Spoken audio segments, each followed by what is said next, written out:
तो बगैर कुछ सोचे विचारे नया चैप्टर स्टार्ट करते हैं। Chapter 10 biotechnology and its application. बातचीत ना करो। एप्लीकेशन में जो इंट्रोडक्शन दिया है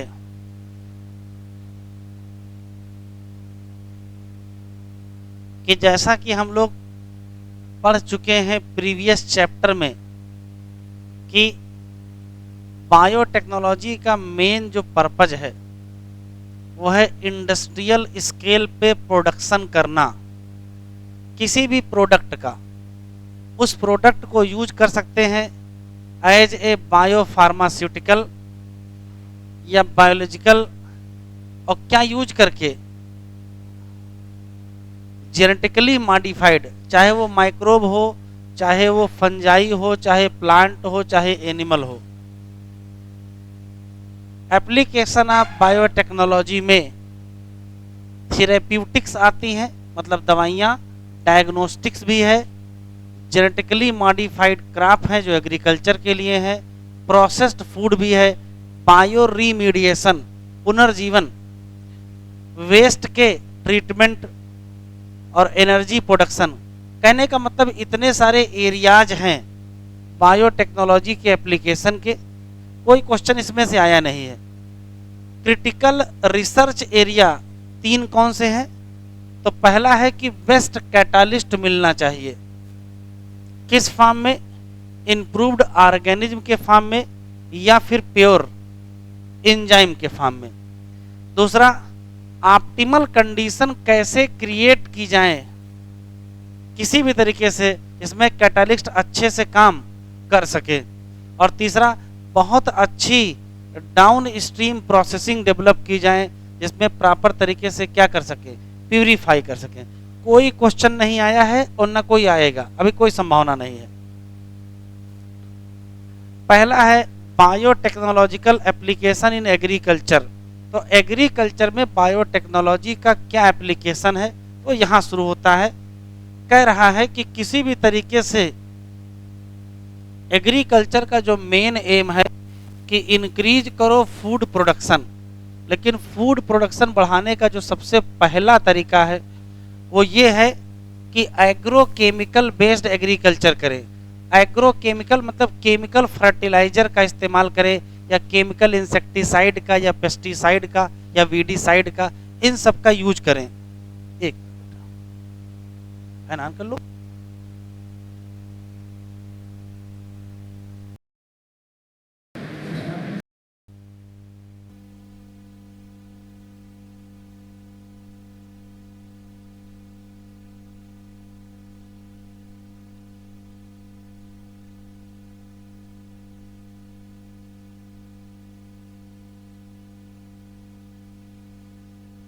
हाँ, तो पहला फूड प्रोडक्शन बढ़ाने का पहला वे ये है कि एग्रो केमिकल बेस्ड एग्रीकल्चर मतलब केमिकल फर्टिलाइजर वगैरह का यूटिलाइजेशन करें। दूसरा है ऑर्गेनिक एग्रीकल्चर, ऑर्गेनिक खेती करें। और तीसरा है genetically engineered crop based agriculture. तो ये जो जेनेटिकली इंजीनियर्ड क्रॉप हैं ये बायोटेक्नोलॉजी से ही संभव हैं, क्योंकि ये जो ऑर्गेनिक एग्रीकल्चर है ये माइक्रोब इन ह्यूमन वेलफेयर में हम लोगों ने पढ़ा था, ऑर्गेनिक फार्मिंग। तो जब हम माइक्रोब को एज ए फर्टिलाइजर यूज कर लें तो वो ऑर्गेनिक एग्रीकल्चर हो जाएगा, केमिकल यूज कर लें तो वो तो एग्रो केमिकल वाला हो जाएगा। किसी पर्टिकुलर क्रॉप के जीन में कुछ मॉडिफाई कर दें उसके बाद उसका इस्तेमाल करें तो वो क्या हो जाएगा, जेनेटिकली इंजीनियर क्रॉप। फिर ये ग्रीन रिवॉल्यूशन की जनरल कहानी है कि ग्रीन रिवॉल्यूशन में क्या कर दिया, तो 3 गुना बढ़ा दिया क्या, फूड सप्लाई को। लेकिन फिर भी इतना नहीं था कि जितनी ह्यूमन पॉपुलेशन थी सबको प्रॉपर फूड मिल जाता।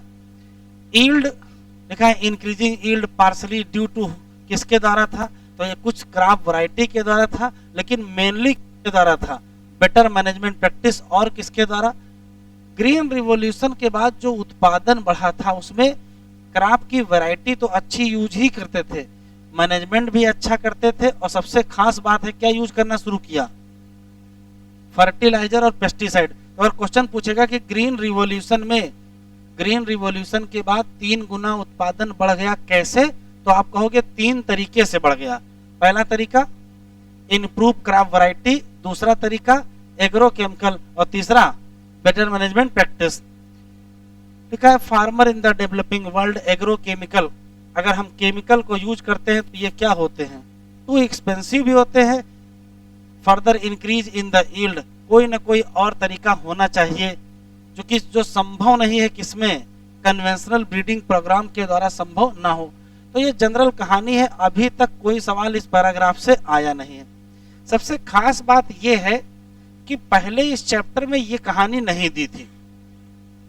आप पिछले साल वाली एनसीईआरटी देखें तो पिछले साल वाली एनसीईआरटी में ये पैराग्राफ नहीं दिया हुआ है। यहां तक की जो कहानी दी है ये सब कुछ नहीं दिया है। पुरानी वाली एनसीईआरटी उठा के देखें तो यहां से शुरू किया गया है। तो ये इतना जो ऊपर दे दिया है ये स्पेशल चीज दे दिया है, और इससे क्वेश्चन भी एग्जाम में आएंगे।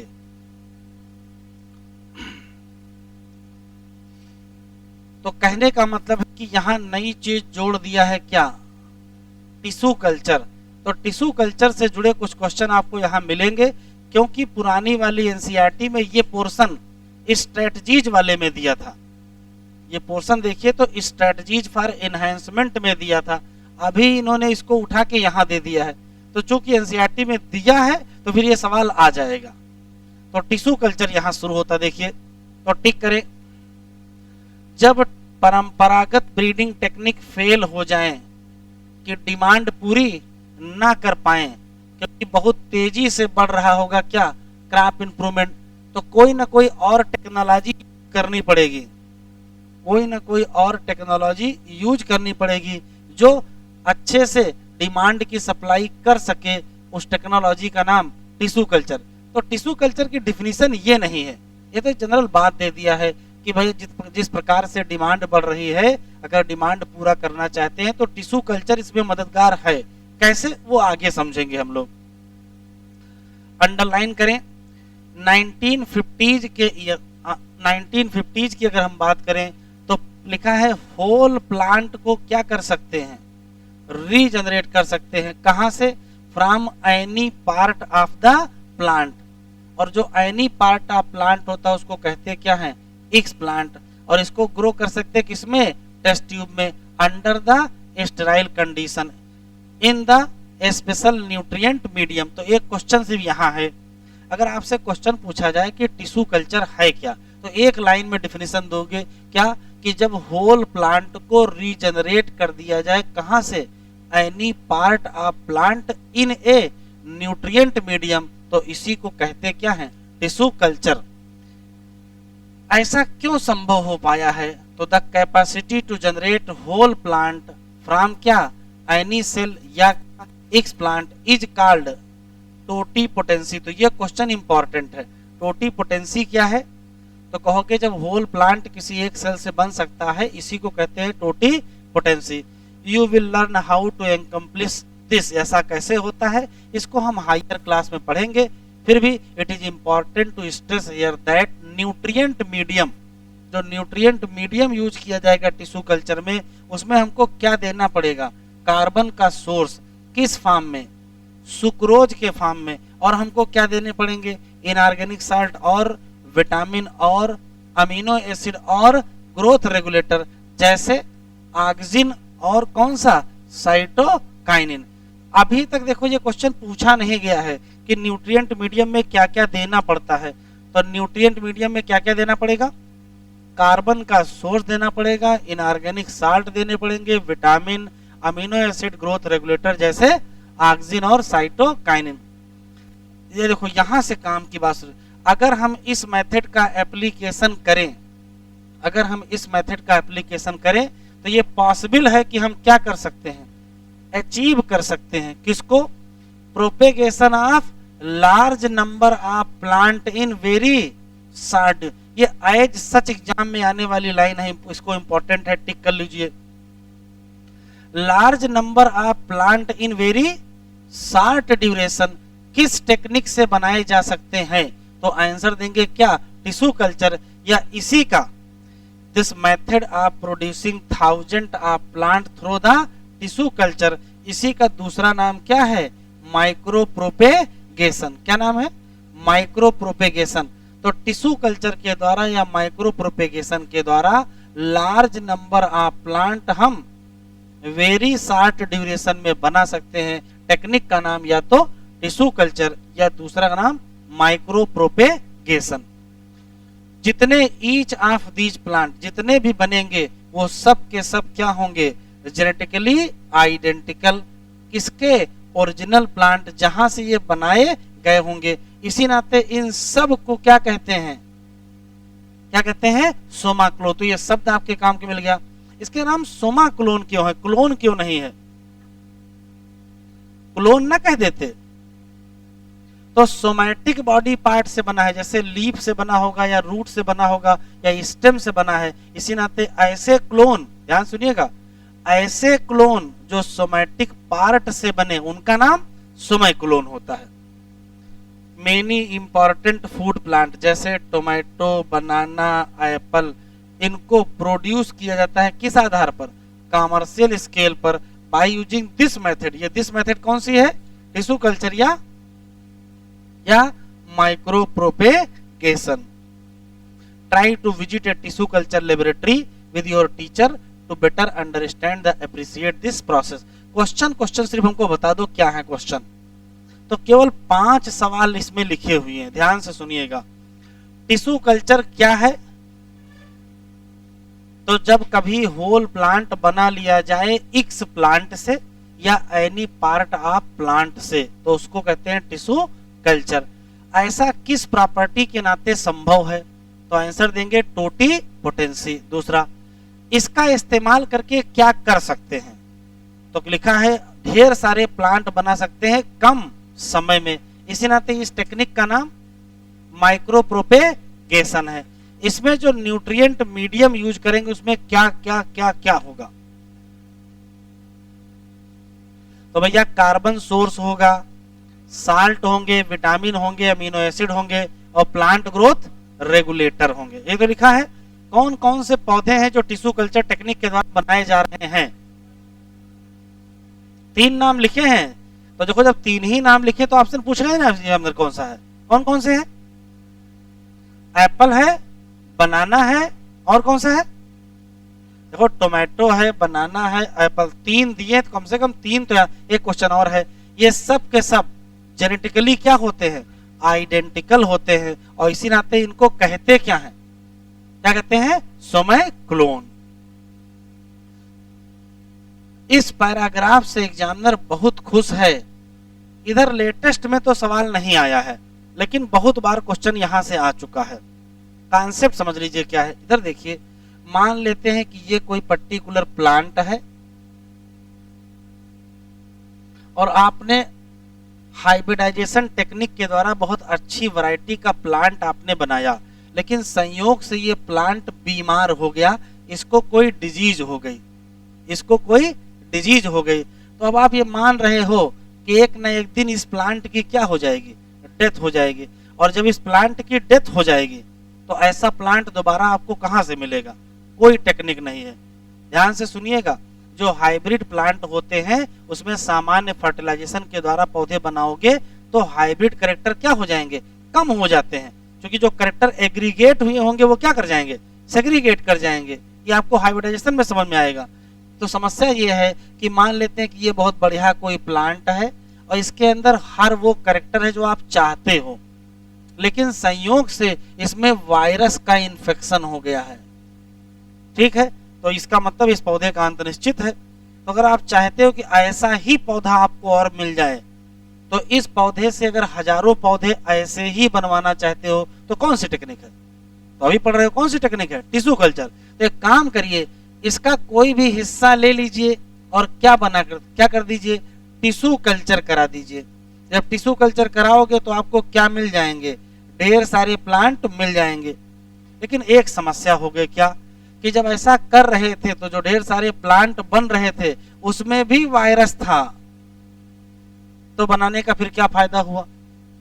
फिर कोई फायदा नहीं हुआ। तो अगर आप ये चाहते हो कि किसी डिजीज प्लांट से ढेर सारे प्लांट बनाओ और वो क्या हो? वो हेल्दी हो, ध्यान से सुनिएगा, किसी डिजीज प्लांट से ढेर सारे हेल्दी प्लांट बनाना चाहते हो तो भी टिश्यू कल्चर ही करोगे, बस तरीका बदलोगे। एक्स प्लांट, ध्यान सुनिएगा, वो हिस्सा जिसका इस्तेमाल करके ढेर सारे प्लांट बनाए जाएंगे, वो हिस्सा कौन सा यूज करोगे बस। तो याद रखेंगे उस हिस्से का नाम क्या होगा, मेरिस्टेम। तो जब कभी एक्स प्लांट के नाम पर हम मेरिस्टेम को यूज करेंगे तो उसी टिश्यू कल्चर का नाम बदल के क्या हो जाएगा, मेरिस्टेम कल्चर। एक क्वेश्चन, मेरिस्टेम कल्चर क्या है, तो कहोगे meristem use as a explant. एक क्वेश्चन, इसका कल्चर क्यों कराते हैं, तो कहोगे किसी भी डिजीज प्लांट से हेल्दी प्लांट ऑब्टेन करने के लिए, स्पेशली कौन सा, वायरस इन्फेक्टेड। ऐसा ही क्यों करते हैं, मेरिस्टेम ही क्यों लेते हैं, तो एनसीईआरटी में लिखा है कि जो मेरिस्टेम होते हैं वो वायरस से फ्री होते। बस 3 क्वेश्चन हैं, यही 3 सवाल पूछे जा रहे हैं। डिजीज प्लांट से हेल्दी प्लांट कैसे रिकवर किया जाएगा, तो कहोगे मेरिस्टेमेटिक कल्चर या मेरिस्टेम कल्चर। एक स्पेशली कौन सी डिजीज, तो वायरस के इन्फेक्शन से। मेरिस्टेम को कल्चर में करते क्या है, तो कहोगे मेरिस्टेम को as a explant use करते हैं। क्यों यूज करते हैं, तो क्यों पूछेगा, तो क्या कहोगे, कहोगे वायरस से क्या होते हैं, फ्री। यही 4 बातें यहाँ लिखी हैं और ये चारों पूछी जा चुकी हैं। तो ये बहुत इंपॉर्टेंट पैराग्राफ है। लिखा है एप्लीकेशन ऑफ द मेथड। ये मेथड कौन सा है, टिश्यू कल्चर। क्या है, यहां से क्वेश्चन आया है, recovery of healthy plant from disease plant. As such question है, recovery of healthy plant from disease plant by, तो बाई आंसर क्या दोगे, तो आंसर दोगे टिश्यू कल्चर। और टिश्यू कल्चर में कौन सा, मेरिस्टेम कल्चर। सारा का सारा प्लांट अगर इन्फेक्टेड हो किससे, वायरस से, तो भी मेरिस्टेम कौन सा, एपिकल भी और एक्सिलरी, ये किससे फ्री होता है, वायरस। तो अगर हम क्या करें, मेरिस्टेम ले ले और इसको ग्रो कराने किसमें, इन विट्रो, तो हमको क्या मिल जाएगा, क्या मिल जाएगा, वायरस फ्री प्लांट। तो वायरस फ्री प्लांट के लिए कौन सा कल्चर कराओगे, मेरिस्टेम कल्चर। तो एसर्शन रीजन भी यहां बन सकता है कि वायरस फ्री प्लांट प्राप्त करने के लिए हम लोग मेरिस्टेम कल्चर कराते हैं, ये एसर्शन है। तो रीजन ये है कि मेरिस्टेम है वो फ्री ऑफ वायरस। वैज्ञानिकों को सफलता मिली है मेरिस्टेम कल्चर में, किसके, बनाना, शुगर केन और पोटैटो। ऊपर भी 3 नाम लिखे थे, ऊपर नाम क्या लिखे हैं, टोमेटो, बनाना, एप्पल। तो 3 ऊपर लिखे और 3 नीचे लिखे हैं। एक नई कहानी आ गई है, इसको भी जरा देख लो क्या है।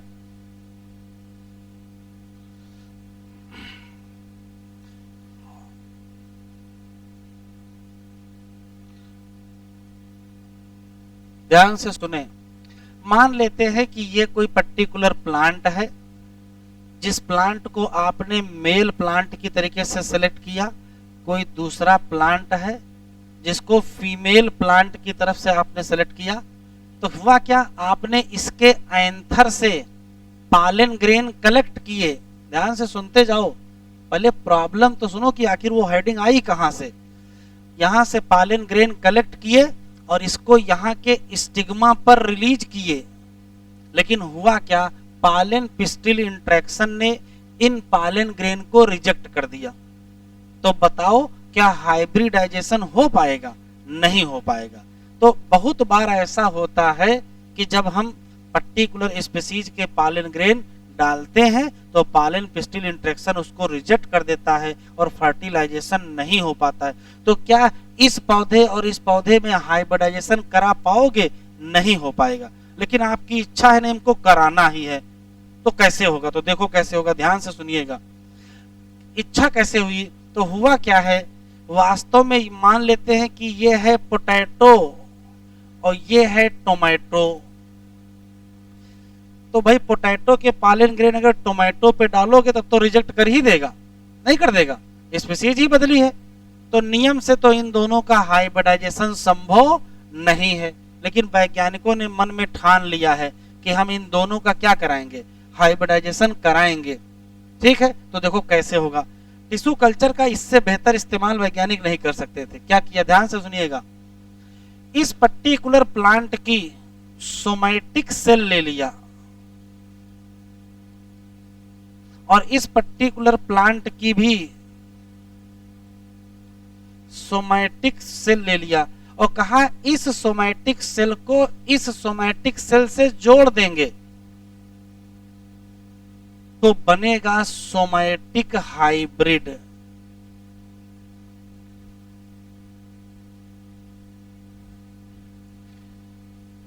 सोमैटिक हाइब्रिडाइजेशन इस प्रोसीजर को बोलते हैं। तो ध्यान से सुनिएगा, सोमैटिक हाइब्रिडाइजेशन वो टेक्निक है जिसमें दो प्लांट की सोमैटिक सेल को आपस में फ्यूज किया जाता है। तो इतना बोल देने से तो फ्यूज होना नहीं है। समस्या देखो क्या आने वाली है। मान लेते हैं कि ये है पोटैटो की सेल और ये है टोमेटो की सेल, तो दोनों सेल में बाहर बाहर क्या पाई जाएगी, सेल वाल पाई जाएगी, हाँ या ना, होगी कि नहीं होगी, सेल वाल तो होगी। अंदर अंदर क्या होगी, सेल मेम्ब्रेन होगी। अब देखिए अगर सेल वाल हटा दिया जाए तो क्या बचेगा, तो अगर सेल वाल हटा दोगे तो सेल मेम्ब्रेन वाला हिस्सा बचेगा, हाँ या ना, बिल्कुल। इसको कहेंगे प्रोटोप्लास्ट और इसको भी कहेंगे प्रोटोप्लास्ट। इस प्रोटोप्लास्ट की खास बात यह होगी कि इसमें भी न्यूक्लियस होगा, इसमें भी न्यूक्लियस। प्रोटोप्लास्ट को प्रोटोप्लास्ट से फ्यूज करोगे तो इसी को कहते हैं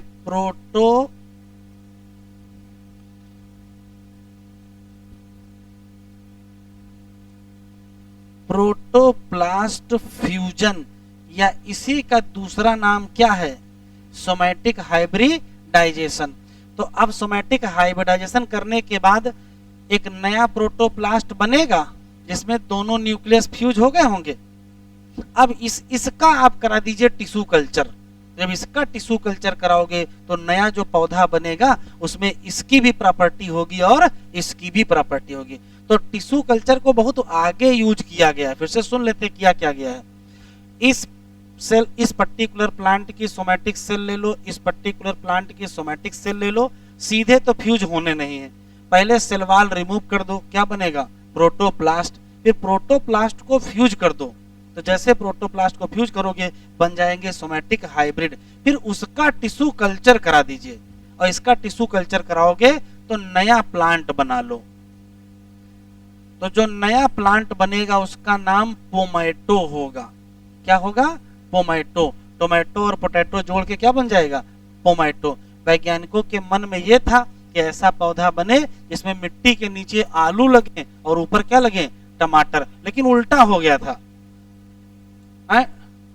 नीचे का हिस्सा बन गया टमाटर का और ऊपर का हिस्सा बन गया आलू का। ना आलू बचा ना टमाटर बचे। सोचे ऐसे थे। ऐसे ही किसका क्या आया था, तो पत्ता गोभी जो होती है, पत्ता गोभी का मूली से कराए थे क्रॉस। ऐसा हो जाएगा कि नीचे क्या निकलेगा, मूली, और ऊपर क्या होगी, पत्ता गोभी होगी। उल्टा हो गया, जड़ किसकी हो गई, पत्ता गोभी की, और ऊपर क्या हो गया, मूली का। ना मूली बची ना पत्ता गोभी बचा। ये कॉन्सेप्ट समझ में आया क्या हुआ है। सोमैटिक हाइब्रिडाइजेशन एक नया तरीका है हाइब्रिड बनाने का, खासकर तब जब दो पौधों के बीच सामान्य हाइब्रिडाइजेशन ना हो पावे। अब पढ़ोगे तो समझ में आएगा।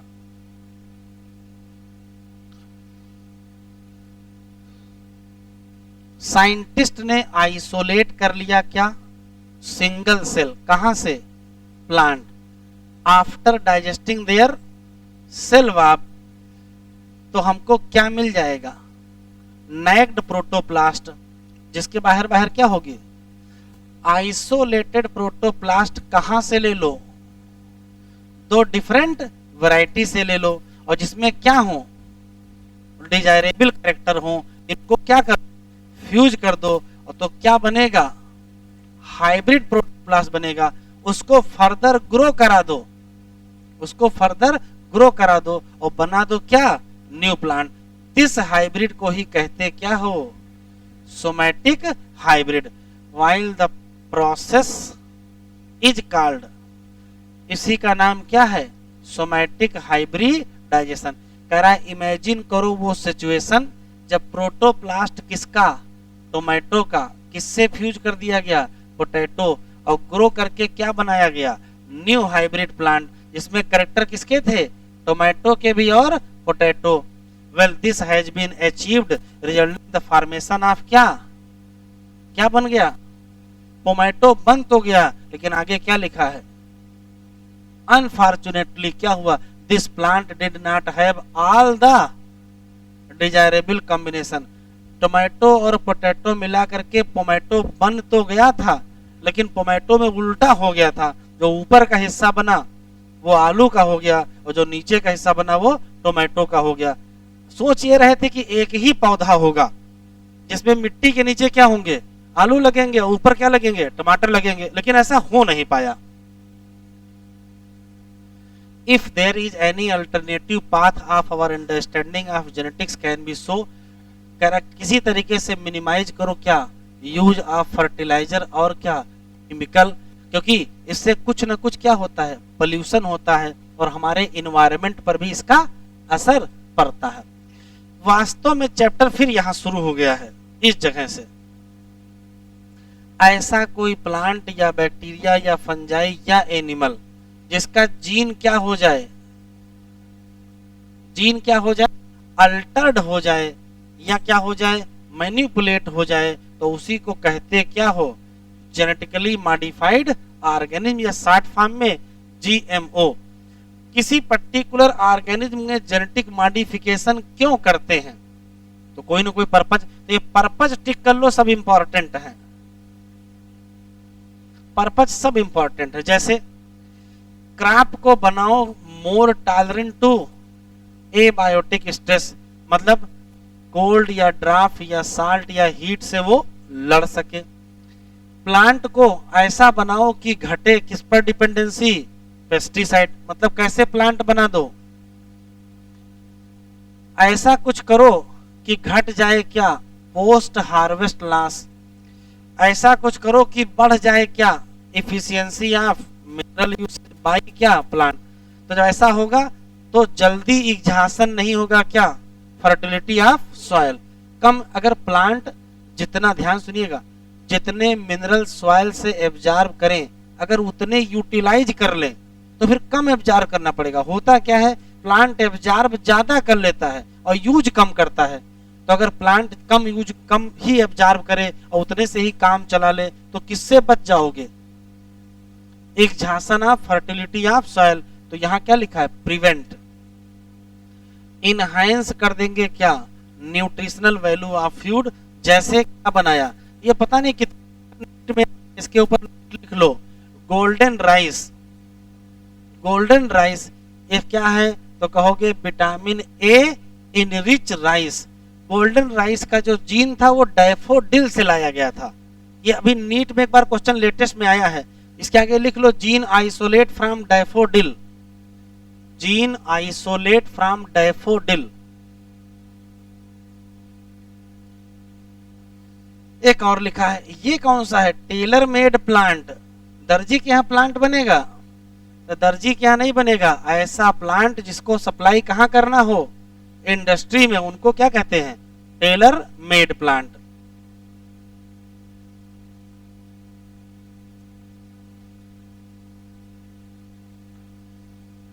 देखो यहां जो कहानी लिखी है वो आप पहले ही पढ़ चुके हो, बेटा बतियाओ है, पढ़ ये चुके हैं कि किसी पर्टिकुलर बैक्टीरिया का इस्तेमाल हम लोग करते हैं एज ए इंसेक्टिसाइड, क्योंकि बैक्टीरिया प्रोड्यूस करता है टॉक्सिन जिसका नाम बीटी टॉक्सिन होता है। उस पर्टिकुलर बैक्टीरिया का इस्तेमाल करने का सबसे आसान तरीका इससे पहले वाले चैप्टर में दिया था, क्या, कि मार्केट में उसके स्पोर आते हैं, उनको आप पानी में घोल लीजिए और स्प्रे कर दीजिए किसके ऊपर, प्लांट के ऊपर। एक तरीका ये था, लेकिन किसान क्या कहेगा, हमको तो मार्केट से खरीद के लाने पड़ रहा है। तो दूसरा तरीका क्या है, दूसरा तरीका है कि वो जीन जो बीटी टॉक्सिन बनाता हो उसको इंट्रोड्यूस कर दो, किसमें, किसी पर्टिकुलर प्लांट में। अब ऐसे बोलने से तो इंट्रोड्यूस होगा नहीं, उसके लिए जेनेटिक इंजीनियरिंग करनी पड़ेगी, तो वही यहाँ लिखा हुआ है। application of biotechnology in agriculture that you will study detail in the production of क्या पेस्ट रेजिस्टेंट प्लांट, अंडरलाइन करो। जो घटा देंगे क्या अमाउंट ऑफ पेस्टिसाइड यूज, कैसे बीटी टॉक्सिन प्रोड्यूस किया जाता है किसी एक बैक्टीरियम जिसका नाम बैसिलस थुरिंजिएंसिस, शॉर्ट फॉर्म में बीटी बैक्टीरिया कहते हैं। क्यों, इसके पास पाया जाता है क्या बीटी टॉक्सिन जीन, जिसकी क्लोनिंग कर लो कहां से, बैक्टीरिया से, और इसको एक्सप्रेस करा लो किसमें, प्लांट में। तो अगर प्लांट में इसको एक्सप्रेस करा ले गए तो यहाँ रेजिस्टेंस हो जाएगा किसके अगेंस्ट, इंसेक्ट, और अब किसकी आवश्यकता नहीं पड़ेगी, इंसेक्टिसाइड। इसी कड़ी में इन सब को क्या कहेंगे, तो क्या बन गया बायोपेस्टिसाइड। एग्जाम्पल जैसे BT cotton, BT corn, rice, BT tomato, BT potato या बीटी सोयाबीन। इसमें बीटी काटन का एग्जाम्पल दिया हुआ है। कल हम लोगों ने एक शब्द पढ़ा था एक्सप्रेशन, कहां पढ़ा था, हेडिंग थी obtaining a foreign gene product, उस हेडिंग में एक शब्द ही आपके काम का था एक्सप्रेशन, वही यहां भी यूज हुआ है। जल्दी में आप जाओगे भूल, सुन लो काम की बात। मान लेते हैं कि आपने बैसिलस थुरिंजिएंसिस बैक्टीरिया से बीटी टॉक्सिन जीन आइसोलेट किया, जेनेटिक इंजीनियरिंग के द्वारा किसी पर्टिकुलर प्लांट सेल के जीनोम में इंट्रोड्यूस किया, फिर उस सेल का टिश्यू कल्चर करके आपने नया पौधा बना लिया, सब कुछ सही हुआ। लेकिन प्लांट सेल के अंदर बैक्टीरिया का जीन एक्सप्रेस ही नहीं हो रहा है। तो आप इमेजिन करो, अगर प्लांट सेल के अंदर बैक्टीरिया का जीन एक्सप्रेस नहीं होगा तो क्या बीटी टॉक्सिन बनेगा, नहीं बनेगा, और नहीं बनेगा तो सारी मेहनत बेकार। तो सारा खेल किसका है, एक्सप्रेशन का। देखो यहां लिखा हुआ है, जो आप भूल जाते हो, ये देखो लिखा है एक्सप्रेस्ड इन प्लांट। उस जीन को क्या होना चाहिए, एक्सप्रेस कराना पड़ेगा, किसमें, प्लांट में। सारी मेहनत बेकार गई अगर क्या नहीं हुआ, एक्सप्रेस नहीं हुआ। बीटी काटन देखो, अब स्पेशली बीटी काटन की बात कर रहा है। कुछ स्ट्रेन है किसकी, बैसिलस थुरिंजिएंसिस की, जो क्या प्रोड्यूस करेंगे, एक प्रोटीन जो क्या करेगा, किल करेगा किनको, इंसेक्ट। जैसे जैसे जो लिखा, ये भी एक बार क्वेश्चन आया है, यहां लिखा है लेपिडोप्टेरंस, क्या लिखा है, लेपिडोप्टेरंस, और लेपिडोप्टेरन के ब्रैकेट में एक का नाम और दूसरे का नाम क्या, आर्मी वर्म। ऐसे लिखा है सिलोप्टेरंस, ब्रैकेट में क्या लिखा है, और फिर लिखा है डिप्टेरंस, ब्रैकेट में क्या लिखा है। इस लाइन का एग्जामिनर ने इतना सुंदर तरीके से यूज किया, और बहुत सारे बच्चों ने कहा कि सर ये तो आउट ऑफ एनसीईआरटी सवाल आया। हम तो क्या पूछा, एग्जामिनर ने क्वेश्चन पूछा कि ये बताओ बीटल का आर्डर क्या है। अब ध्यान सुनिएगा, बीटल का आर्डर आपसे पूछ लिया, हाउस फ्लाई का आर्डर तो आपको रोटा होगा, नहीं याद है, हाउस फ्लाई का आर्डर है डिप्टेरा। ध्यान सुनिएगा, तो डिप्टेरा के मेंबर का ही दूसरा नाम डिप्टेरंस होता है। क्या लिखा है, डिप्टेरंस। तो डिप्टेरंस का मतलब जो लोग कहां के हों, डिप्टेरा के हों। वैसे ही सिलोप्टेरंस का मतलब जो कहां के हों, सिलोप्टेरा के हों। तो इसका आर्डर कौन सा हुआ, सिलोप्टेरा, और इसका आर्डर कौन सा हुआ, लेपिडोप्टेरा। तो बगल में लिख लो भैया 3 आर्डर। आया हुआ सवाल है पेपर में, बच्चों को यह समझ में नहीं आया कि एनसीईआरटी में दिया कहां है आर्डर, ऐसे आर्डर दिए नहीं है।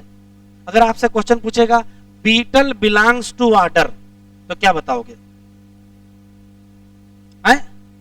सिलोप्टेरा। Army worm belong to order Lepidoptera. तो ऐसे लिख लो, यहां से लिखो, एक आर्डर लिखो लेपिडोप्टेरा, एक लिखो सिलोप्टेरा, एक लिखो डिप्टेरा, और उसके एग्जाम्पल लिख लो, मत भूलिएगा तीनों। कौन सी किताब है,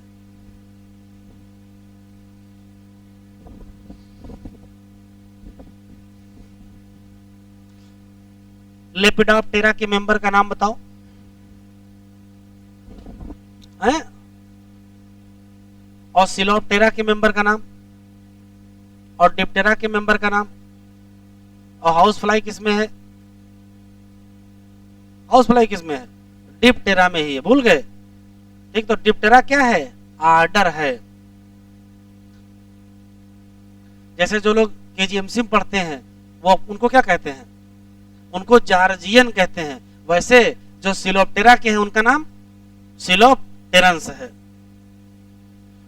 बेसिलस thuringiensis जो प्रोटीन बनाएगी उसके क्रिस्टल होंगे during a particular phase of their growth, और इसमें पाया जाएगा टॉक्सिक क्या? Insecticidal protein. कह रहा है व्हाई डज, तो जहां व्हाई डज होगा वहां क्या बनेगा?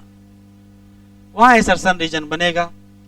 इंसेक्टिसाइडल प्रोटीन क्यों नहीं मार देती है बैक्टीरिया को? क्यों नहीं मार देती है बैक्टीरिया को? तो आंसर दिया है कि जो बीटी टॉक्सिन प्रोटीन है वो कैसी होती है? इनएक्टिव। नाम प्रोटॉक्सिन। लेकिन जब कभी इंसेक्ट इसको इंजेक्ट करता है, किसको? इनएक्टिव टॉक्सिन, तो ये कैसा हो जाता है? Active toxin. क्यों हो जाता है? Alkaline pH. तो फिर एसर्शन रीजन है दूसरा कि इंसेक्ट के अंदर ये इनएक्टिव वाला एक्टिव हो जाता है, ये एसर्शन है। तो रीजन क्या है? तो रीजन ये है कि वहां क्या मिल जाता है? एल्कलाइन पीएच, जो क्या कर देता है? जो एक्टिव टॉक्सिन है वो बाइंड करता है किससे? Surface of midgut of epithelial cell, जिससे वहां क्या हो जाते हैं? पोर, और जिससे क्या हो जाती है? सेल की स्वेलिंग, और अंततः क्या होगी? लिसिस। फिर इवेंचुअली क्या हो जाएगी? Death of insect.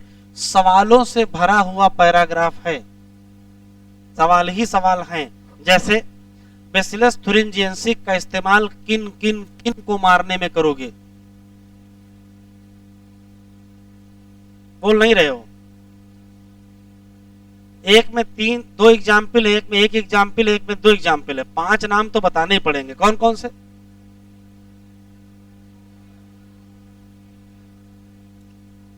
कोई नाम एग्जामिनर पूछ लेगा, इसमें से कौन है जो बेसिलस thuringiensis से मारा नहीं जाता है? तो जो मारा जाता उनके नाम याद रखो। कौन है? हाँ, कोई भी हो सकता है ऑप्शन में। कौन कौन मारा जाएगा? टोबैको, बडवर्म, और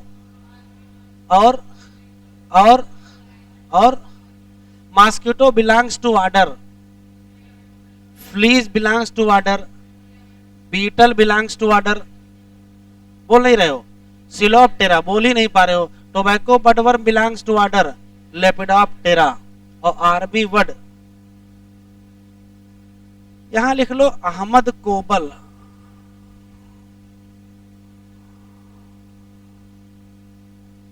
अहमद कोबल, ये जुगाड़ है ऑर्डर याद रखने का। ए फॉर है एपिस, और ये है हाइमिनोप्टेरा। एम है मॉस्किटो, ये है। सी से है काकरोच, सी से है काकरोच, और ओ से है आर्थ्रोप्टेरा, और बी से है बटरफ्लाई, एल से है लेपिडोप्टेरा। ठीक है, हम लोगों के समय खूब सवाल आते थे, अभी भी आ रहे हैं कि कौन सा ऑर्डर है किसका। तो एपिस का मतलब, एपिस इंडिका मतलब मधुमक्खी। Honey bee belongs to order Diptera. ऐसा ना करो भाई, अभी देखो लिखा हाइमिनोप्टेरा। क्या लिखा है? हाइमिनोप्टेरा। ऐसे ही mosquito belongs to order Diptera, और cockroach belongs to order Orthoptera, और butterfly belongs to order Lepidoptera. और 2 ऑर्डर और लिखे हो, सिलोप्टेरा और, हाँ सिलोप्टेरा लिखा है। और लेपिडोप्टेरा में नाम बढ़ गया कौन सा? टोबैको बडवर्म और आर्मी वर्म। मिटाएं, आगे बढ़े। फॉर एपिस, ये पैराग्राफ भी सवालों से भरा हुआ है। यहां शब्द क्या है लिखा, स्पेसिफिक, विशेष बीटी टॉक्सिक जीन आइसोलेट करोगे कहां से, बैसिलस थुरिंजिएंसिस से, और इसको कहां इंट्रोड्यूस करोगे, क्रॉप प्लांट, जैसे जैसे कॉटन। ये पॉइंट टिक कर लो। चॉइस ऑफ जीन किस बात पर डिपेंड करेगी, किस पर डिपेंड करेगी, क्रॉप पर, और किस पर डिपेंड करेगी, टारगेट पेस्ट पर। क्योंकि मोस्ट ऑफ बीटी टॉक्सिन क्या होते हैं, इंसेक्ट ग्रुप। ये क्या लिखा है, क्या लिखा है, स्पेसिफिक। ध्यान से सुनिएगा, जो आर्मी बडवर्म को मारेगा फिर वो बीटल को नहीं मारेगा, और जो बीटल को मारेगा वो मॉस्किटो को नहीं मारेगा। क्या लिखा है यहाँ, insect group specific. Toxin code करते हैं किसी एक जीन के द्वारा, और उस जीन का नाम क्या है, क्राई। जैसे cry 1AC। There are number of them, for example देखो, तो फॉर एग्जाम्पल नहीं बोलोगे। एक जीन कौन सा, cry 1AC and cry 2AB। ये कंट्रोल करेगा किसको, किसको, कॉटन बाल वर्म। जबकि क्राई 1AB किसको कंट्रोल करेगा, किसको, corn borer. As such exam में आए हैं। इस पूरे चैप्टर में सबसे परेशान करने वाली हेडिंग आरएनए इंटरफेरेंस। तो बेसिक कॉन्सेप्ट जरा इसका देख लीजिए, फिर चीजें आपको आसान लगने लगेंगे। इधर देखिए, मान लेते हैं कि ये कोई पर्टिकुलर प्लांट है और ये कोई पैथोजन है। ये पैथोजन इस प्लांट के अंदर इंट्रोड्यूस कर गया है, और अगर पैथोजन इंट्रोड्यूस करेगा तो अंदर जाकर के पैथोजन एक ही काम करेगा, क्या, मल्टीप्लाई। अगर पैथोजन अपने आप को मल्टीप्लाई करना चाहता है तो उसको एक काम करना पड़ेगा, क्या, जरा देखो, इस पैथोजन का होगा डीएनए, और डीएनए से ये बनाएगा क्या, और आरएनए से बनाएगा क्या, प्रोटीन। तभी तो ये मल्टीप्लाई कर पाएगा। अगर ये प्लांट चाहता है कि ये पैथोजन हमको नुकसान ना पहुंचा पाए तो ये इसके मल्टीप्लिकेशन को रोक दे। मल्टीप्लिकेशन रोकने का सबसे बढ़िया तरीका है कि या तो इसका डीएनए ही बर्बाद कर दो, डीएनए ही डिस्ट्रॉय कर दो, बात ही खत्म। ना डीएनए रहेगा, ना आरएनए बनेगा, ना प्रोटीन बनेगी। लेकिन डीएनए डिस्ट्रॉय मान लेते नहीं हो रहा है, तो इसका आरएनए खराब कर दो। आरएनए खराब करने का मतलब जरा समझ लीजिए, होता क्या है कि आरएनए से बनती है प्रोटीन। आरएनए से प्रोटीन बनने की प्रोसेस का नाम ट्रांसलेशन। ये ट्रांसलेशन का काम कौन करता है, एमआरएनए ही तो करता है। भाई एमआरएनए पे ही तो प्रोटीन बनाई जाएगी, और एमआरएनए से प्रोटीन बनती कैसी है, तो देखो, मान लेते हैं कि ये है एमआरएनए, और इस पर मान लेते हैं हमने यहाँ बहुत सारे बेस लगा रखे हैं। मान लेते हैं हमने यहाँ AUG लिख रखा है, AUG लिख रखा है। तो जरा बताओ, इससे जो टीआरएनए आके जुड़ेगा, इससे जो टीआरएनए आके यहाँ जुड़ेगा, उसके ऊपर एंटीकोडॉन कौन सा होगा, तो भैया A के लिए क्या होगा U, U के लिए क्या होगा A, और G के लिए क्या होगा C। यही आके तो यहाँ जुड़ेगा, और जब ये जुड़ेगा तो फिर ये पहला होगा, ऐसे जुड़ते जाएंगे, आगे की तरफ प्रोटीन बनेगी। ध्यान से सुनेंगे क्या कर हो, खेल क्या हो रहा है। ये प्लांट चाह रहा है कि ये पैथोजन मल्टीप्लाई ना करे।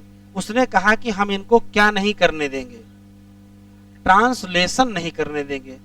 तो ट्रांसलेशन ना करने देने का मतलब है कि आप किसको काम ना करने दो, एमआरएनए को काम ना करने दो।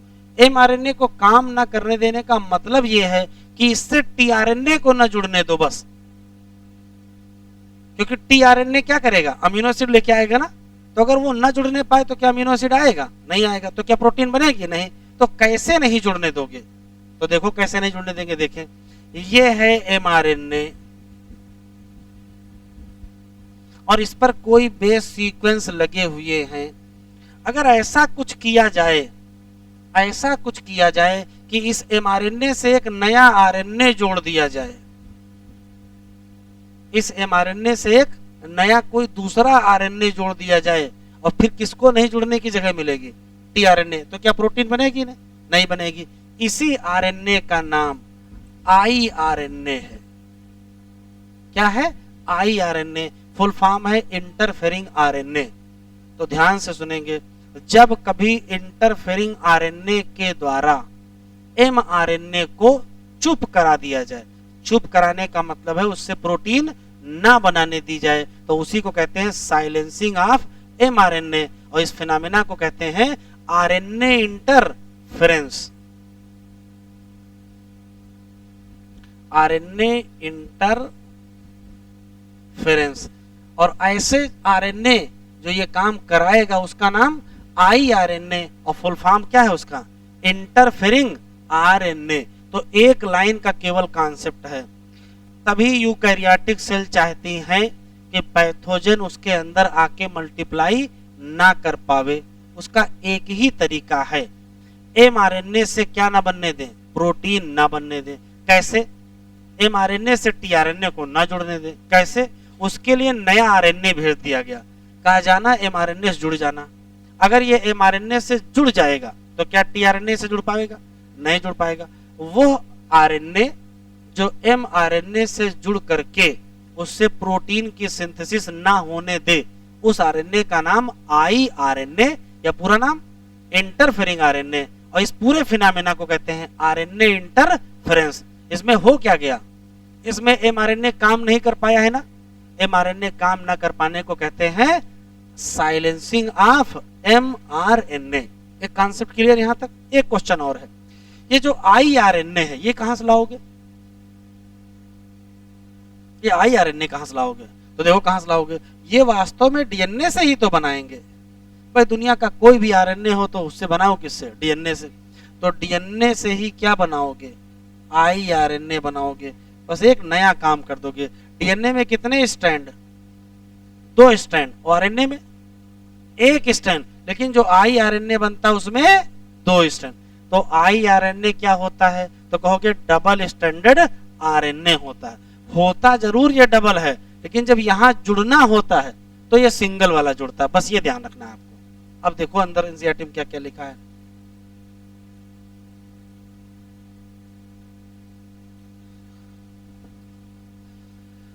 टिक कर लो, पेस्ट रेजिस्टेंट प्लांट। कुछ निमेटोड पैरासाइट हैं जो इन्फेक्ट करते हैं प्लांट और एनिमल या इवन ह्यूमन को। एक ऐसा ही निमेटोड जिसका नाम मिलेडिगाइनी इनकॉग्निसिया है, ये इन्फेक्ट करता है रूट ऑफ टोबैको और ग्रेट रिडक्शन कर देता है किसमें? यील्ड। तो नई स्ट्रेटजी है टू प्रिवेंट दिस इन्फेक्शन, और इसी स्ट्रेटजी वो किस पर बेस्ड है? तो आंसर क्या देंगे? RNA interference. जब आई पीछे लिखा हो उसका मतलब होता है आरएनए इंटरफेरेंस, और आई आगे लिखा हो तो लिखा होता है interfering RNA. RNA interference takes place, underline करो क्या? All eukaryotic organism as a method of cellular defence. This method involve, ये अंडरलाइन करो, silencing of specific mRNA due to complementary, ये क्या लिखा है? डबल स्टैंडर्ड आरएनए मॉलिक्यूल जो bind करता है और प्रिवेंट करता है क्या? ट्रांसलेशन ऑफ एमआरएनए, और इसी को कहते क्या हो? साइलेंसिंग। ये पॉइंट टिक कर लो, पिछली बार ही नीट में आया है। सोर्स ऑफ दिस का मतलब ये जो इंटरफेरिंग आरएनए है या कॉम्प्लीमेंट्री आरएनए है वो कहां से आएगा? तो पहला ऑप्शन है infection by virus having RNA genome, या दूसरा ऑप्शन जो है ये आया है नीट में, क्या? Mobile genetic element. ब्रैकेट में क्या लिखा है? क्वेश्चन में जानते हो क्या लिखा था? ट्रांसपोजान एसोसिएटेड विद, ट्रांसपोजान एसोसिएटेड विद। तो आंसर क्या मिल गया था? RNA interference. जो रेप्लिकेट करते हो किससे? आरएनए। करा अगारो बैक्टीरियम वेक्टर का इस्तेमाल करो चूंकि प्लांट का मसला है, और स्पेसिफिक जीन इंट्रोड्यूस कर दो किसमें? होस्ट प्लांट में। जैसे ही डीएनए को इंट्रोड्यूस करोगे ये दोनों आरएनए बनाएगा। ध्यान सुन जरा इधर देखो, अगर डीएनए से आरएनए बनता है तो एक स्टैंड बनता है, एक स्टैंड नहीं बनता है। जिससे बनता उसका नाम भैया, जिससे बनता उसका नाम टेम्पलेट, और जिससे नहीं बनता कोडिंग।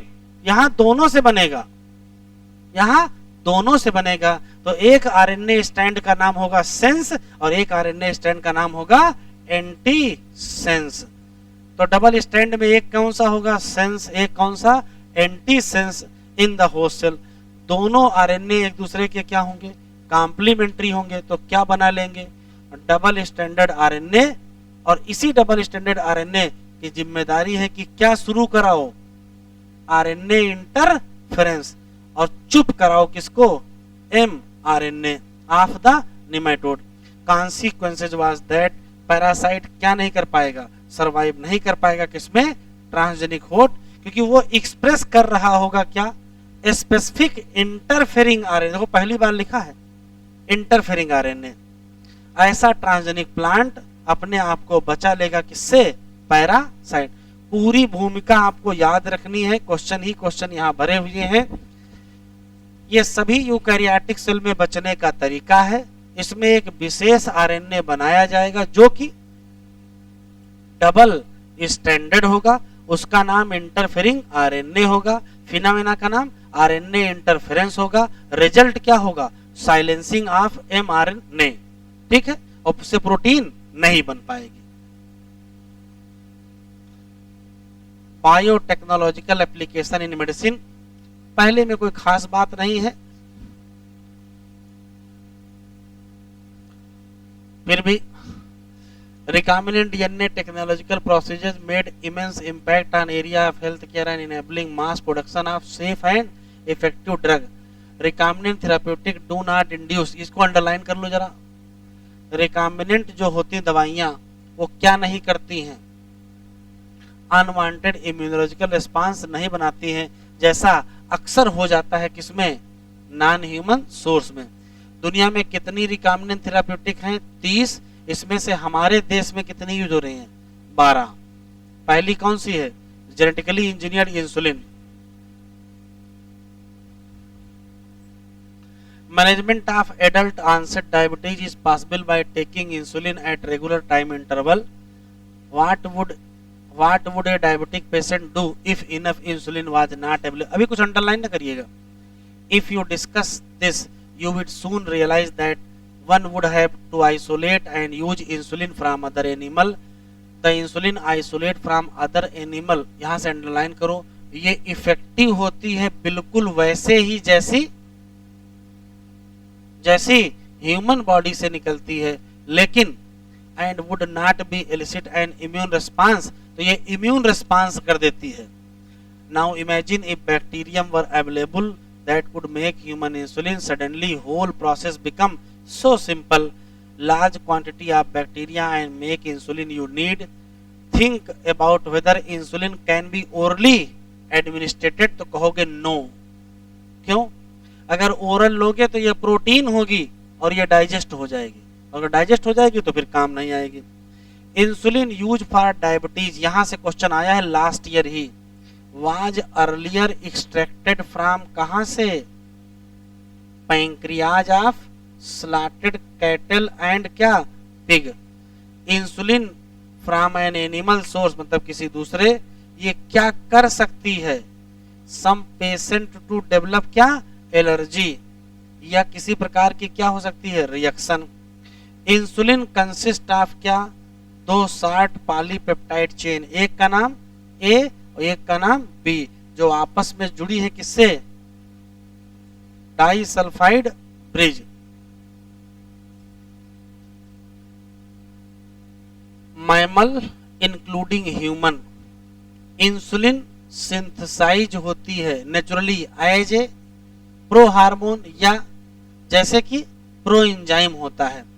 प्रो हार्मोन की क्या होती है, processing before it become fully क्या, मैच्योर एज ए फंक्शनल। इसको टिक कर लो, क्या होता है, एक्स्ट्रा सी पेप्टाइड, किसमें, एक्स्ट्रा सी पेप्टाइड किसमें होता है, तो भैया जो प्रो हार्मोन होता है उसमें क्या होता है, extra C peptide. This C peptide not present in किसमें, इसका मतलब है कि ये रिमूव कर दिया गया क्या, ड्यूरिंग मेचुरेशन। मेन चैलेंज तो यही है कि इंसुलिन बनाओ कहां से, रिकॉम्बिनेंट डीएनए टेक्नोलॉजी। ऐसी इंसुलिन को असेंबल्ड करो किस फॉर्म में, मैच्योर। देखिए समस्या क्या हो रही है, जरा सुनो प्रैक्टिकली।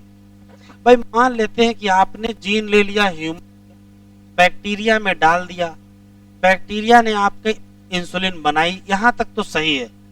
लेकिन जो बैक्टीरिया इंसुलिन बनाएगा उसमें तो सी पेप्टाइड भी होगा, है या ना। हमारे में सी पेप्टाइड रिमूव कब होता है, जब प्रोसेसिंग होती है। और जरा बताओ प्रोसेसिंग कहां होती है,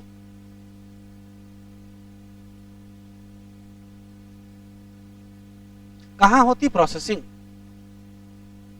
सेल चैप्टर भूल गए हो, सेल चैप्टर में लिखा है कि जो भी प्रोटीन बनती है उसका मॉडिफिकेशन कहां होता है, गोल्जी बॉडी में होता है ना। तो क्या बैक्टीरिया के पास गोल्जी बॉडी है कि नहीं है, नहीं है। तो क्या बताओ वहां मैचुरेशन होगा इंसुलिन का, तो बैक्टीरिया जो इंसुलिन बनाएगा उसमें सी पेप्टाइड होगी कि नहीं होगी, होगी। तो कैसे रिमूव करोगे, बहुत बड़ी समस्या है। वही लिखा है, मेन चैलेंज वही है कि जब रिकॉम्बिनेंट डीएनए टेक्नोलॉजी से बनाओगे तो मैच्योर इंसुलिन कैसे लाओगे, ये बड़ा चैलेंज है। क्यों, क्योंकि बैक्टीरिया के पास क्या नहीं है, गाल्जी कॉम्प्लेक्स नहीं है। तो फिर हल देखो क्या निकाला गया, हल बहुत बढ़िया निकाला गया। 1983 में एक अमेरिकन कंपनी जिसका नाम इली लिली है, इन्होंने क्या किया, इन्होंने बनाया दो नए डीएनए सीक्वेंस, एक इसके लिए और एक इसके लिए, चेन ऑफ ह्यूमन इंसुलिन, और इसको इंट्रोड्यूस कर दिया किसमें, प्लाज्मिड ऑफ ई कोलाई, और प्रोड्यूस क्या, insulin chain, chain A and chain B दोनों सेपरेटली प्रोड्यूस हुए। फिर उनको क्या किया गया, एक्सट्रैक्ट, फिर क्या किया गया, कंबाइन, कैसे, डाइसल्फाइड बॉन्ड, और तब क्या बन गया, ह्यूमन इंसुलिन। तो इली लिली ने हल निकाला, कहा पूरी इंसुलिन ना बनवाओ, अगर पूरी इंसुलिन बनवाओगे तो उसके साथ ए बी और सी तीनों आ जाएंगी। तो ऐसा ना करो, सिर्फ ए चेन अलग बनवा लो और सिर्फ बी चेन अलग बनवा लो, सी कहीं बनवाओ ही ना।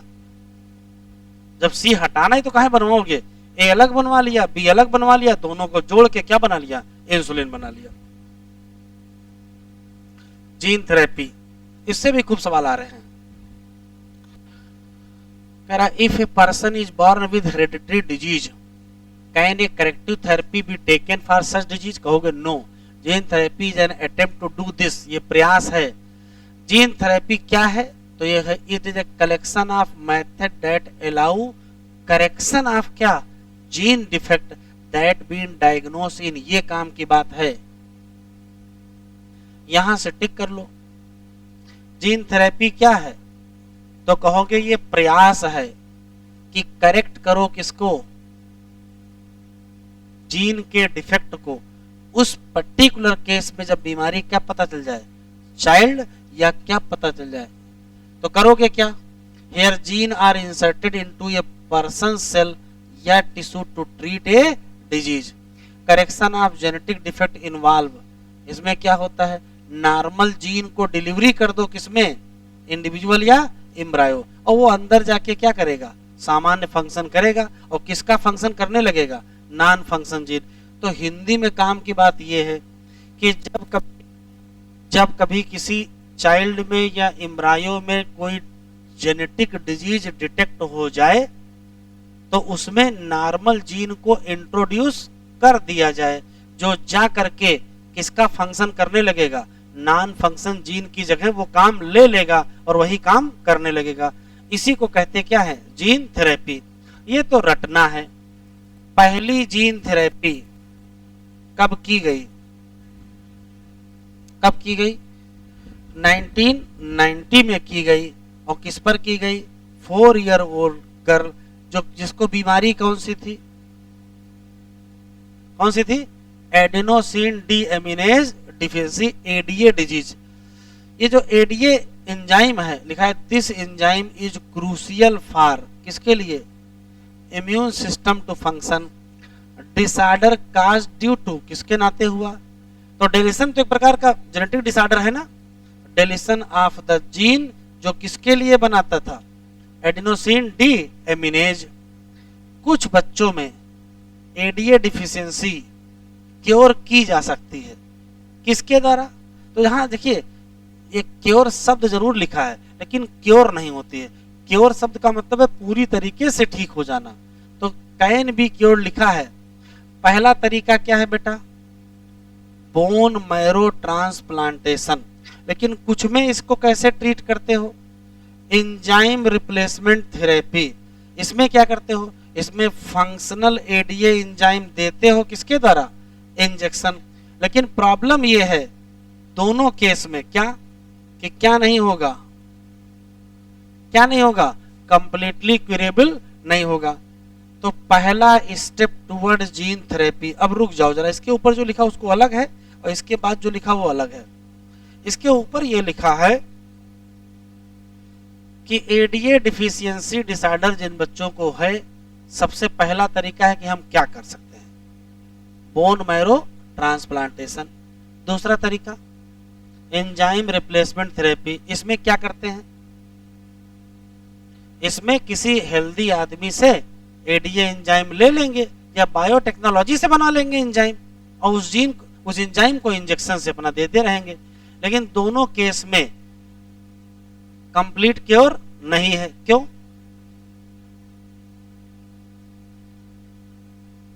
कोई ना कोई तो कारण होगा, तो हम बताते हैं क्या है। जैसे मान लेते आपने किसी हेल्दी व्यक्ति का बोन मैरो लिया और उसको ट्रांसप्लांट कर दिया, तो एक न एक दिन वो बोन मैरो खत्म हो जाएगा, क्योंकि नया बोन मैरो जो बनेगा वो तो डिफेक्टेड बनेगा ना। तो नया बोन मैरो डिफेक्टेड बनेगा, फिर से आपको ट्रांसप्लांटेशन करना पड़ेगा, मतलब परमानेंट क्योर नहीं है। आज इंजेक्शन दे रहे हो तो जब तक इंजेक्शन दोगे एंजाइम का तब तक तो सही होगा। जिस दिन देना बंद कर दोगे उस दिन एंजाइम कम पड़ेगा, और जैसे एंजाइम कम पड़ेगा क्या लिम्फोसाइट काम कर पाएंगे? नहीं, इम्यून सिस्टम फिर खराब हो जाएगा। तो दोनों केस में आपको बार बार जीवन पर्यंत कुछ ना कुछ करना पड़ेगा। पहला तरीका देख लो जरा, बड़ा घुमा फिरा के तरीका समझाएं। इधर देखो बेटा, ये मान लेते हैं कि एक व्यक्ति है, इसको एडीए डिफिशियंसी डिजीज है। ध्यान से सुनना, वैज्ञानिकों की सोच सिर्फ देखिए कहां तक सोच डाला इन लोगों ने। कहा एक काम करते हैं, इसके शरीर से लिम्फोसाइट को निकाल लेते हैं। ये लिम्फोसाइट नॉर्मल तो होंगी नहीं, इनके अंदर बताओ अच्छा जीन होगा कि खराब? एडीए बन रहा होगा कि नहीं? नहीं बन रहा होगा, क्योंकि जीन क्या होगा? नहीं होगा। तो जो लिम्फोसाइट होंगी इनके पास नो जीन, इनके पास अच्छा जीन नहीं था। एक काम करते हैं, इन लिम्फोसाइट के अंदर नॉर्मल जीन इंट्रोड्यूस कर देते हैं। तो चलो इंट्रोड्यूस करते हैं। कैसे इंट्रोड्यूस करोगे? तो कल पढ़े थे, किसी एनिमल सेल में अगर जीन को इंट्रोड्यूस करना चाहते हो तो किसका इस्तेमाल करोगे? वेक्टर के नाम पर। तो नाम होगा रिट्रो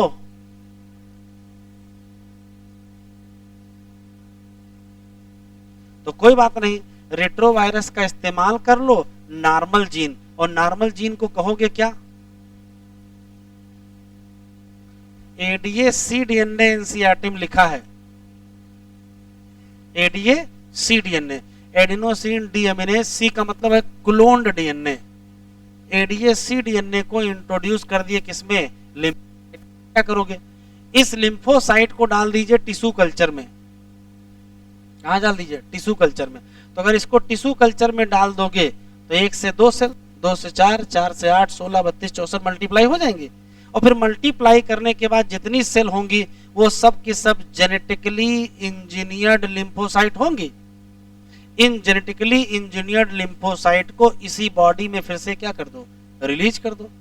तो किसी ह्यूमन से लिम्फोसाइट लिया, लेने के बाद उसके में फंक्शनल जीन इंट्रोड्यूस किया, फिर मल्टीप्लाई कराया और मल्टीप्लाई करके फिर से वापस डाल दिया। तो जरा बताओ, इम्यूनिटी कुछ ना कुछ तो सुधर ही जाएगी, क्योंकि अब तो हेल्दी लिम्फोसाइट होंगी ना। लेकिन ये लिम्फोसाइट एक ना एक दिन तो फिर खत्म हो जाएंगे, कि लिम्फोसाइट अमर हैं, एक ना एक दिन लिम्फोसाइट खत्म हो जाएंगे। तो जब खत्म हो जाएंगे तब फिर से हमको इंट्रोड्यूस करना पड़ेगा। तो परमानेंट क्योर है नहीं है, लेकिन इसमें जीन थेरेपी यूज हुई है। कैसे भैया, फंक्शनल जीन इंट्रोड्यूस कराए हो, तो अगर फंक्शनल जीन इंट्रोड्यूस कराए हो तो इसका मतलब जीन थेरेपी किए हो। तो वही लाइन यहां लिखी है, फर्स्ट स्टेप टुवर्ड क्या, जीन थेरेपी। ये क्या किया, लिम्फोसाइट लिया कहां से, ब्लड ऑफ पेशेंट, और कहां ग्रो कराया, कल्चर में। फिर फंक्शनल एडीए सी डीएनए को कह रहा किसका इस्तेमाल करके, रेट्रोवायरस का, इंट्रोड्यूस कर दिया किसमें, लिम्फोसाइट, और फिर उसको रिटर्न कर दिया किसमें, पेशेंट में। लिखा है दीज सेल आर, ये अमर नहीं है, तो पेशेंट को बार बार किसकी आवश्यकता होगी, पीरियोडिक इन्फ्यूजन की। किसकी किसकी, जेनेटिकली इंजीनियर्ड लिम्फोसाइट। तो इसका मेन हल क्या है, तो मेन हल ये है कि जीन आइसोलेट कर लो कहां से, जो क्या बनाती हो, एडीए, और उनको इंट्रोड्यूस कर दो किसमें, सेल ऑफ अर्ली एम्ब्रायोनिक, और यही क्या होगा, यही क्या होगा, परमानेंट क्योर होगा। Concept clear.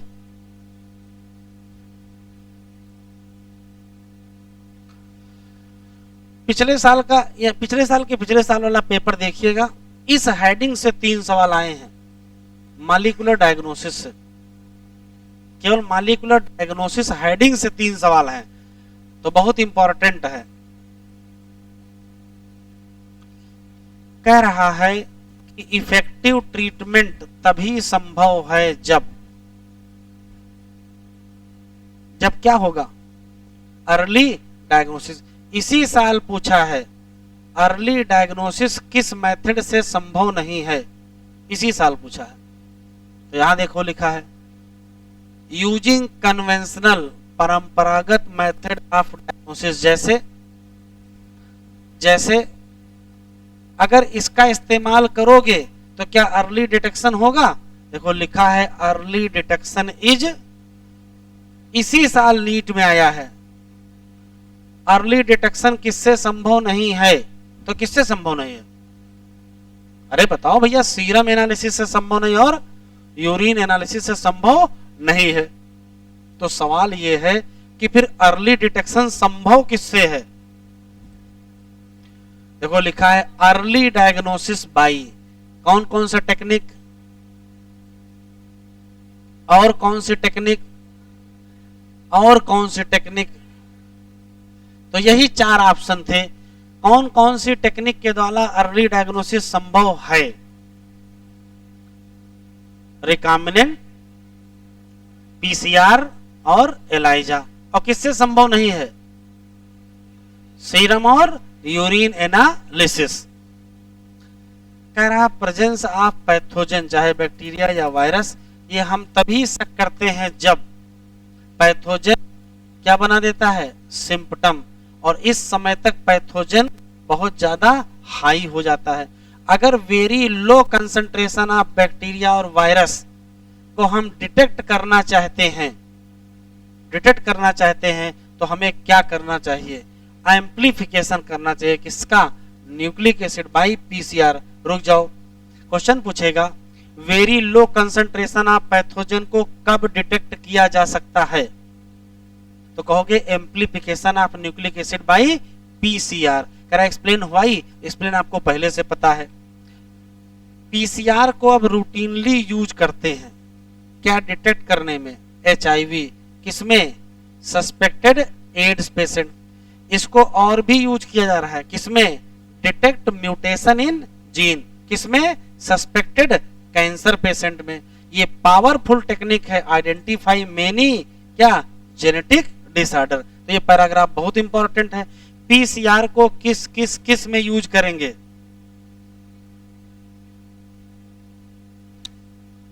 किस किस किस में यूज करेंगे,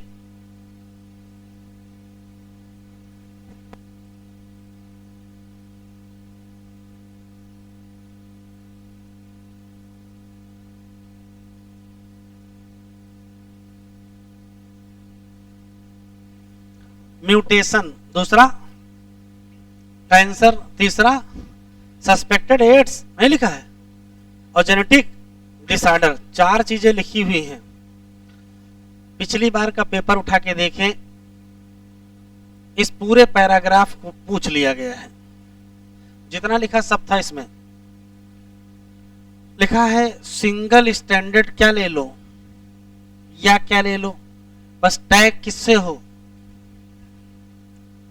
और इसको कहोगे क्या, प्रोब, और इसको अलाउ कर दो कि ये हाइब्रिडाइज करे किससे, कॉम्प्लीमेंट्री डीएनए, और उसके बाद इसको डिटेक्ट करो क्या यूज करके, ऑटो रेडियोग्राफी। तो अगर कहीं क्लोन में क्या होगा, अगर कहीं क्लोन में क्या होगा, म्यूटेटेड जीन, तो ये कहां नहीं अपीयर होगा, फोटोग्राफिक फिल्म में। क्यों, तो जब क्यों लिखा तो साफ साफ ही लिखा है कि असर्शन रीजन है। फिर से सुनते हैं, अगर क्लोन में म्यूटेटेड जीन है तो फोटोग्राफिक फिल्म पर अपीयर नहीं होगा। क्यों, तो क्यों आगे देखो, क्योंकि probe will not have complementarity with the mute. सब क्वेश्चन पूछे जा चुके हैं। फिर आया एलाइजा, किस पर आधारित है, एंटीजन एंटीबॉडी पर। पैथोजन के इन्फेक्शन को पता करने के 2 तरीके हैं, या तो क्या पता कर लो, एंटीजन ही पता कर लो, या क्या पता कर लो, एंटीबॉडी अगेंस्ट द पैथोजन। इस चैप्टर में लगभग जितनी चीजें पूछी जानी थी वो सब पढ़ चुके हो, बहुत कम बचा है। जैसे यहाँ ट्रांसजेनिक एनिमल में ज्यादा इसमें दिमाग नहीं लगाना, कुछ ही पॉइंट हैं केवल, सब याद नहीं करना है। ऐसे एनिमल जिसका डीएनए क्या हो, मैनिपुलेटेड हो, उन्हीं एनिमल को कहते क्या हो, ट्रांसजेनिक एनिमल। एक क्वेश्चन, ट्रांसजेनिक में लिखा है 95% ट्रांसजेनिक एनिमल कौन होते हैं, तो आंसर क्या दोगे, माइस। दूसरा क्वेश्चन, इनका इस्तेमाल कहां करोगे, तो कहोगे नॉर्मल फिजियोलॉजी एंड डेवलपमेंट में। इसका कोई, इस पैराग्राफ से कोई सवाल नहीं आया है, फिर भी एग्जाम्पल में study of complex factor involve in growth, जैसे क्या लिखा है, इंसुलिन लाइक ग्रोथ फैक्टर, हो सकता ये मिल जाए। इंसुलिन लाइक ग्रोथ फैक्टर की स्टडी किसके द्वारा करोगे, तो आंसर क्या देंगे, आंसर देंगे ट्रांसजेनिक एनिमल, बाकी कुछ खास नहीं। फिर स्टडी ऑफ डिजीज में देखो, जहां खास बताएंगे वहां, many transgenic animal are designated to increase our standing, उससे कोई कुछ अंडरलाइन न करिएगा। सेवरल मॉडल हैं टुडे ट्रांसजेनिक, ये अंडरलाइन कर लो, अभी तक कभी नहीं आया। आज के समय में ट्रांसजेनिक मॉडल किन किन के अवेलेबल हैं, एग्जिस्ट फॉर, तो कहोगे किसके किसके, कैंसर के, सिस्टिक फाइब्रोसिस के, और रूमेटॉइड आर्थराइटिस के। और आया कभी नहीं है, कभी भी नहीं आया है, लेकिन अगर पूछेगा तो यही लाइन पूछ सकता है।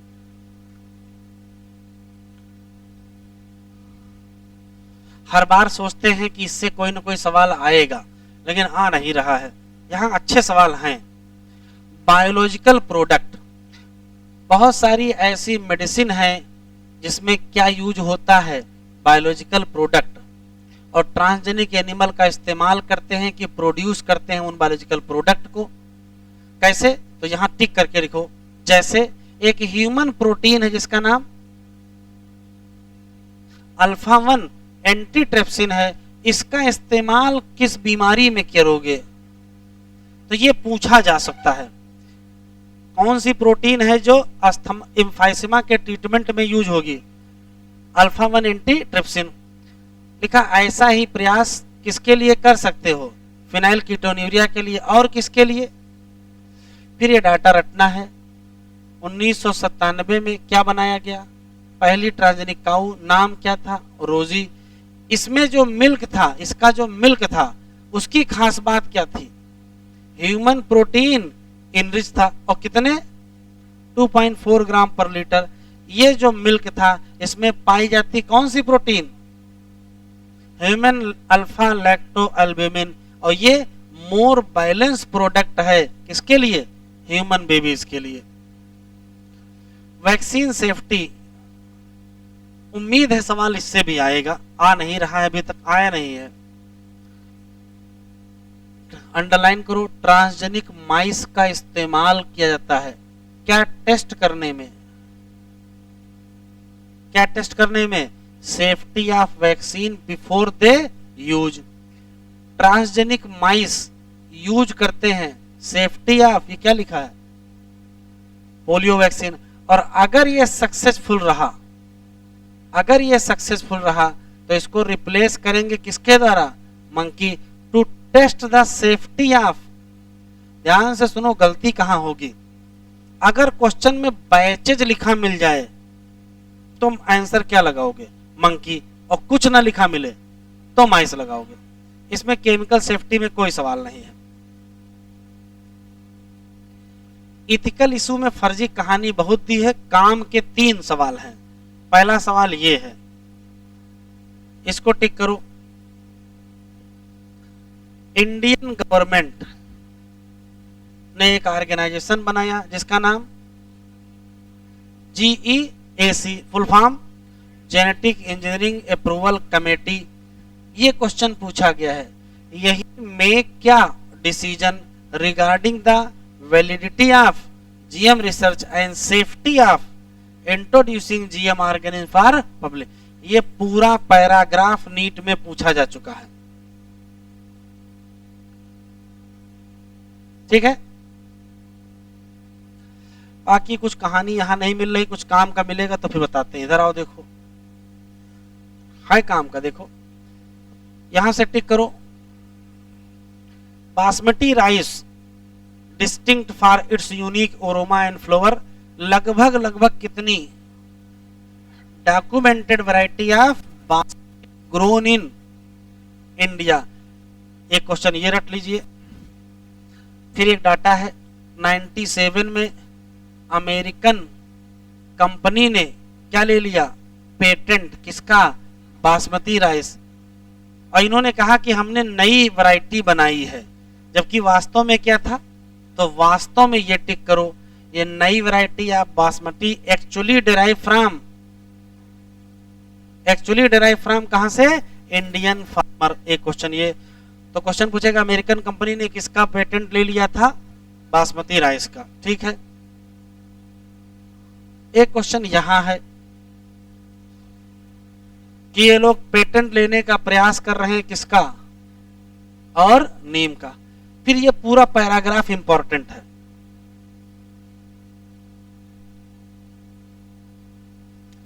ये शब्द नहीं भूलेंगे, क्या लिखा है, बायोपायरेसी। इसका इस्तेमाल क्या है, लिखा है use of bio resources by multinational companies and क्या, अदर ऑर्गेनाइजेशन, और क्या, without proper authorisation from country and people, without क्या, कंपनसेटरी पेमेंट। एज सच पूरा ही आ चुका है, कुछ भी नहीं छूटा है। एक वो पैराग्राफ उस पेज का, एक ये पैराग्राफ। एक और देखो, ये जो पूरा पैराग्राफ है, ये जहां अमेरिकन कंपनी लिखा है, इसके आगे लिख दीजिए इलीगल बायो पेटेंट।